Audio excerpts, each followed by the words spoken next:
President speak on or address the nation about what happened with the DG, NIA, or SGF, if we didn't hear the president speak on, say, the Army 38, who some of them, we see reports all over the place saying they were unjustly retired, if we haven't had the president speak on, even mention something about whether or not it was right for people to talk about that of what happened in NNPC or certain appointments, why should we expect him to speak on this one?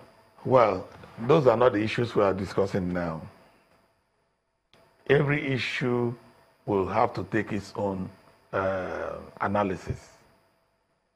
If you ask me, I'm not going to run commentary on those. What we are focusing this hour is this Maina's issue. And I gave you a background that I know that in the criminal code or the criminal procedure, there are ranges of misdemeanor, simple offenses, and all that, and felony.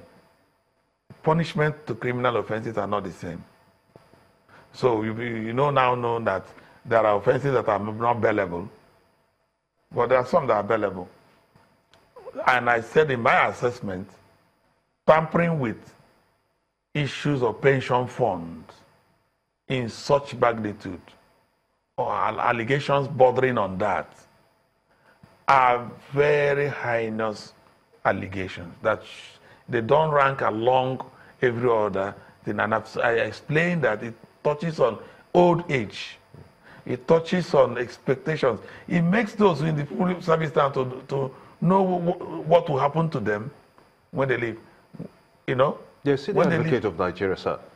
Yes. And if you were to be counsel to Maina, what will you be telling? What are we telling him? He should put all his cards on the table. Well, the council should see him for. No, I mean, you see, this is beyond legal practice. This is about nationalism and patriotism. It's about integrity. It's about generations. Do lawyers also consider that when they take up briefs? Oh, sure. And I'm not saying that every lawyer should or does. It's as if people perceive that the legal profession doesn't have code of conduct. No, people are really concerned with the system. So the legal profession is the noblest of professions. I will advise you to pick up rules of professional conduct and take a look. You'll be wondering whether any profession has a better set of rules than the legal profession.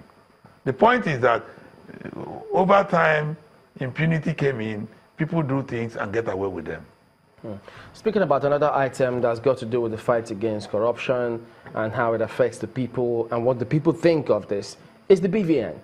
You know, that court decision that, look, if you don't have BVN, some of those accounts may be forfeited. And people thought that divergent views, actually, on that particular case. What is your view on it? Well, the court, let me begin with the court order. The court order is an ex parte order, and I'm not going to run commentary on an ongoing legal proceeding. But I think that it is still part of this anti-corruption point. Yes, to the extent that there should be some sanction for non-compliance with BVN, I agree. But I'll be very reluctant to agree that it should get to the point of forfeiture simply because of our constitutional position. The Constitution does not allow you to convict a man and inflict sanction when the person is not a party in this suit. So in any event, my understanding is that the policy of BVN is being sanctioned by the court. But I don't, because it's a policy, it's not, there's no act backing it up. Yeah, some say if it's not a law. So, so that some of the things that would have been done would have been backed up by some degree of legality. But I don't think it should lead to forfeiture. Forfeiture is a serious penal act. Now, I think also that the government needs to put a bite to the anti-corruption fight. How do you mean? I mean, when you say if you don't put in your VVN, your account can be blocked. That's penal, but that's understandable. That's a policy. But if it gets to forfeiture of funds, I'll give you some examples. If you are administering an estate and there's a dispute on that estate, how will you get a BVN for the estate account? And suddenly, by such decision, the entire estate funds will go to affect the children. Perhaps if they are young, they will become distressed. If it's company, it will go down. That's not the intention of the BVN policy. It's the anti-corruption policy that it is, perspective that it is driving. So we should operate the BVN policy in such a manner that it achieves the anti-corruption goal, and at the same time is within constitutional limits. And why am I saying that? I'm just giving you an example. Some Nigerians are in schools abroad.